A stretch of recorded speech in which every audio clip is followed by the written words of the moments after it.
తెలంగాణ రాష్ట్ర మంత్రివర్గంలో ఇటీవల ప్రమాణ స్వీకారం చేసిన ముగ్గురు నూతన మంత్రులకు ముఖ్యమంత్రి రేవంత్ రెడ్డి శాఖలను కేటాయిస్తూ ఉత్తర్వులు జారీ చేశారు. అడ్లూరి లక్ష్మణకు ఎస్సీ ఎస్టీ మైనార్టీ సంక్షేమ శాఖల బాధ్యతలు అప్పగించారు. గడ్డం వివేక్కు కార్మిక శాఖతో పాటు గనులు, భూగర్భ వనరుల శాఖలను కేటాయించారు. వాకిటి శ్రీహరికి క్రీడలు, యువజన సర్వీసులు, పశుసంవర్ధన శాఖల బాధ్యతలను ముఖ్యమంత్రి అప్పగించారు. ఈ తాజా విస్తీర్ణతతో తెలంగాణ క్యాబినెట్లోని మంత్రుల సంఖ్య 15కు చేరింది.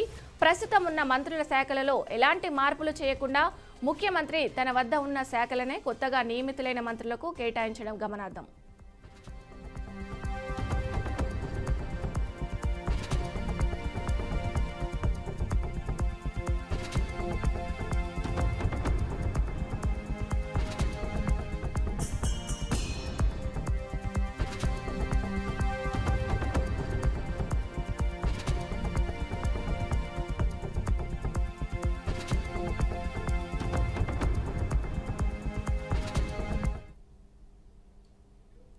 అనకాపల్లి జిల్లా పరవాడ ఫార్మాసిటీలోని ఎస్ఎస్ఐ శ్రేయస్ ఫార్మా కంపెనీలో రాత్రి తీవ్ర ప్రమాదం చోటు చేసుకుంది.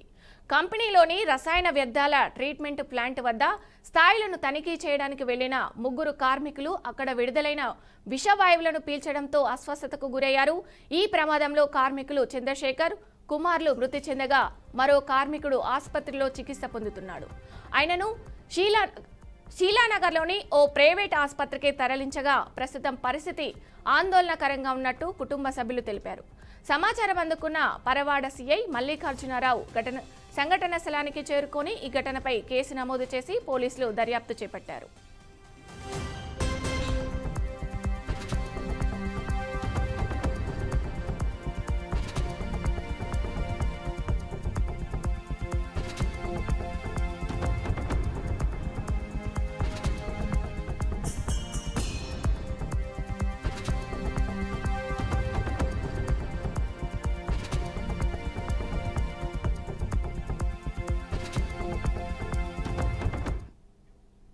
అనకాపల్లి జిల్లా పరవాడ ఫార్మాసిటీలో ఎస్ఎస్ఐ శ్రేయస్ ఫార్మా కంపెనీలో రాత్రి తీవ్ర ప్రమాదం చోటు చేసుకుంది. కంపెనీలో రసాయన వ్యర్థాల ట్రీట్మెంట్ ప్లాంట్ వద్ద వారి స్థాయిలను తనిఖీ చేయడానికి వెళ్లిన ముగ్గురు కార్మికులు అక్కడ విడుదలైన విషవాయువును పీల్చడంతో అస్వస్థతకు గురయ్యారు. ఇక ఇదే అంశానికి సంబంధించి మరింత సమాచారం మా ప్రతినిధి నాయుడు అందిస్తారు. నాయుడు. థ్యాంక్ యూ విజయ.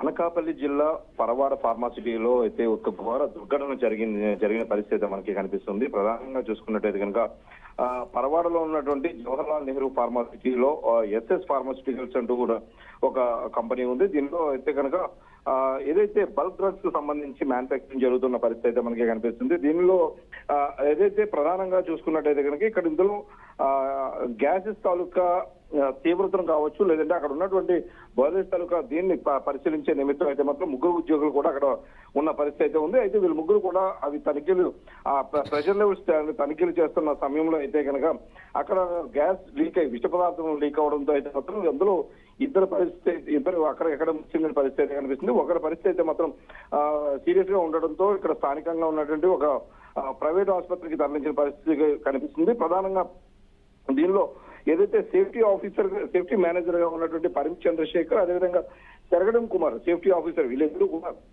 అక్కడికక్కడికి మృతి చెందిన పరిస్థితి కనిపిస్తుంది. బైడు బైసల్ అనే వ్యక్తి ఆయన అయితే దీన్ని ఇప్పటికే వీరిని హాస్పిటల్కి తరలించిన పరిస్థితి అయితే ఉంది. ప్రధానంగా చూసుకున్నట్టయితే కనుక ఇక్కడ ప్రతి అనునిత్యం కూడా ఇక్కడ ఇదే పరిస్థితి అయితే కనుక జరుగుతున్న పరిస్థితి అయితే ఉంది. ఎందుకంటే గతంలో కూడా ఇక్కడ ఫార్మాసిటీకి సంబంధించినంత వరకు కూడా ఇక్కడ ప్రమాదాలు జరుగుతూనే ఉన్నాయి. అయితే ఎన్ని సేఫ్టీ ప్రికాషన్స్ తీసుకుంటున్నప్పటికీ కూడా ఇవైతే ఆగుతున్న పరిస్థితి మనకి కనిపించిన పరిస్థితి అయితే మనకి కనిపించలేదు. అయితే ప్రధానంగా చూసుకుంటే కనుక సేఫ్టీ ఆడిట్ కావచ్చు, సేఫ్టీ ఆడిట్ నిర్వహించాలంటూ కూడా గతం నుంచి కూడా ఎన్నో ఇది ఉన్నప్పటికీ కూడా ఇక్కడ అయితే కనుక అటువంటి పరిస్థితి అయితే ఏమీ లేదు అంటూ కూడా ఇక్కడికే ఇప్పుడే ఇక్కడ ఉన్న కార్మిక నాయకులు అయితే కూడా ఇప్పటికీ చెప్తున్న పరిస్థితి అయితే కనిపిస్తుంది. అయితే దీనిపై ఎందుకు ఇట్లా రెగ్యులర్ గా జరుగుతున్న దానిపై అయితే మాత్రం సమాధానం లేని పరిస్థితి ఉన్నప్పటికీ కూడా వీటిని అరికట్టేందుకు అయితే ప్రభుత్వం తీసుకుంటున్న చర్యలు కూడా అంతంత మాత్రంగానే ఉందంటూ కూడా కార్మికుల నాయకులు అయితే మాత్రం చెప్తున్న పరిస్థితి అయితే మనకి కనిపిస్తుంది. ఇప్పటికే ఇక్కడ ఉన్నటువంటి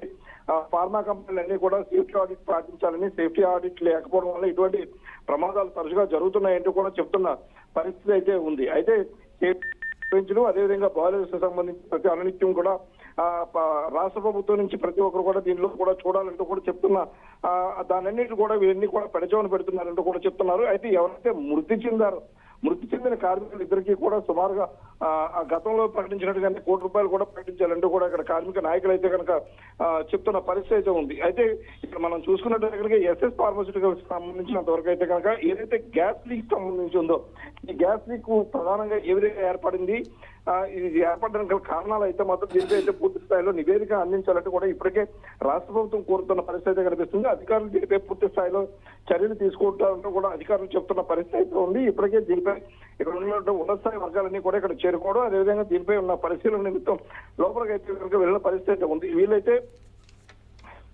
పూర్తి స్థాయిలో దీనిపై నివేదిక సమర్పించి దీనిపై ఎందుకు ఇలాంటి పరిస్థితి ఏర్పడుతుంది, గతంలో కూడా ఇలాంటి పరిస్థితులు ఏర్పడ్డాయి, రానున్న రోజుల్లో ఇటువంటి జరగకుండా ఉండేందుకంటే చర్యలు చేపడతామంటూ కూడా అధికారులు చెబుతున్న పరిస్థితి మనకి కనిపిస్తుంది. విజయ నాయుడు, ప్రమాదంలో మృతి చెందిన కార్మికుల వివరాలు ఏమైనా తెలిసాయా? ప్రధానంగా మనం చూసుకున్నట్టయితే కనుక తెలంగాణ ప్రాంతానికి చెందినటువంటి చంద్రశేఖర్ అనే మేనేజర్ అయితే కనుక ప్రధానంగా మృతి చెందినట్టుగా కూడా చెప్తున్నారు. అదేవిధంగా ఇక్కడ ఏదైతే మునగపాకు సంబంధించి ఆయన ఒక సేఫ్టీ ఆఫీసర్ వీళ్ళిద్దరు కూడా మృతి చెందారంటూ కూడా చెప్తున్నారు. ఏదైతే ఒడిశాకు చెందిన వ్యక్తి ఎవరైతే ఉన్నారో ఆయన అయితే కనుక కొద్దిగా ప్రమాదకర పరిస్థితిలో ఉంది. ఆయన కూడా అంటే మృత్యుతో పోరాడుతున్నట్టుగా అయితే మనకి ఇప్పటి వరకు ఆయన సమాచారంగా తెలుసుకోవచ్చు. అయితే వీళ్ళు అంత తీవ్ర స్థాయిలో అంత పెద్ద మొత్తంలో గ్యాస్ ఏ విధంగా లీక్ అయిందన్న దానిపై అయితే మాత్రం ఇక్కడ ఇంకా పూర్తిగా నివేదిక వస్తే కానీ చెప్పే పరిస్థితి అయితే లేదు. ఎవరైతే మృతి చెందిన తాలూకా వివరాలకు సంబంధించి అధికారులందరూ కూడా ఇప్పటికే వీళ్ళు పూర్తి స్థాయిలో వివరాలను అయితే సేకరిస్తున్న పరిస్థితి అయితే ఉంది. దీనిపై అయితే వీళ్ళని ఇప్పటికే ఎవరైతే మృతి చెందారో మృతి చెందిన వారి మృతదేహాలను ఇప్పటికే కేజీహెచ్కి తరలింపు చేయడం జరిగింది. అయితే మృతి చెందిన వారి వివరాలు వాళ్ళ బంధువులకు సంబంధించి ఇప్పటికే వాళ్ళకైతే సమాచారం అందించిన పరిస్థితి మనకి కనిపిస్తుంది. విజయ, అయితే నాయుడు, ఈ సంఘటనపై ఫార్మా కంపెనీ అధికారులు ఏమైనా స్పందించారా?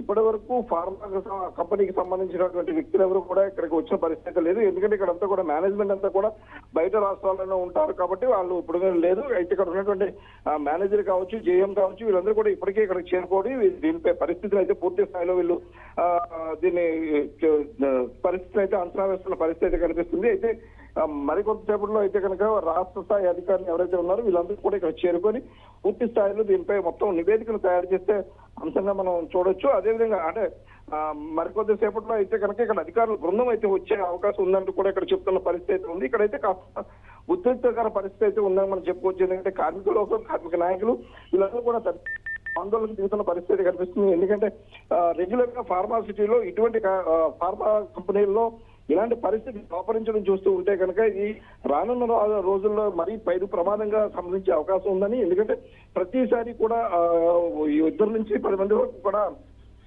మనం ఇక్కడ వ్యక్తులను కోల్పోతున్నాం. కాబట్టి ఖచ్చితంగా సేఫ్టీ ఆడిట్ నిర్వహించాలని కూడా చెప్తున్న పరిస్థితి అయితే కనిపిస్తూ ఉంది. అయితే గతంలో హోంమంత్రి చెప్పినట్టుగా ప్రతి కంపెనీ కూడా సేఫ్టీ ఆడిట్ నిర్వహించాలంటూ కూడా గతంలోనే చెప్పిన పరిస్థితి అయితే ఉంది. అయితే ఇలాంటి దుర్ఘటన మళ్ళీ జరుగుతున్నట్టు అయితే మాత్రం అసలు ఎందుకు ఇలాంటి పరిస్థితి వస్తుంది, ఎందుకంటే అక్కడ కంపెనీకి సంబంధించినటువంటి పరికరాల లోపమా, లేదంటే అక్కడ ఉన్నటువంటి వ్యక్తుల లోపమా, అంటే మ్యాన్ మిస్టేక్ లేదంటే కనుక అనుకోకుండా జరుగుతున్న ప్రమాదాల ఎందువల్ల జరుగుతున్నాయని దానిపై మాత్రం పూర్తి స్థాయి నివేదిక ఇవ్వాలంటూ కూడా ఇప్పటికే అధికారులను ఆదేశించిన పరిస్థితి కనిపిస్తుంది. విజయ, థ్యాంక్ యూ నాయుడు.